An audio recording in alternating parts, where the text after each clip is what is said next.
నిజమే, అవ్వ పండును ఆశించి, అవ్వ నిజమే పండు కొరకు ప్రాకులాడుతూ, నిజమే అవ్వ పండు ఉన్నటువంటి చెట్టు దగ్గరికి వెళ్ళి పండును చూస్తూ పండు ఉన్నటువంటి చెట్టుపై ఉన్నటువంటి దృష్టిని గ్రహించలేకపోయింది.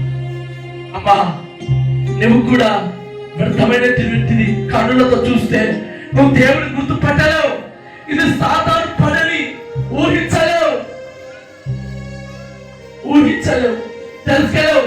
భ్రమలో ఉండిపోతావు, కలవరంలో ఉండిపోతావు. దేవుడికి దూరం అవుతాడు, ప్రార్థనకి దూరం అయిపోతుంది, వాక్యానికి దూరం అయిపోతుంది. అన్ని నువ్వు దూరం చేసుకుంటున్నావు. దృష్టిని మరింత దగ్గర పెట్టి మరింత వ్యర్థమైన వాటిని చూస్తూ వాటిలో ఆనందిస్తూ ఒక రోజున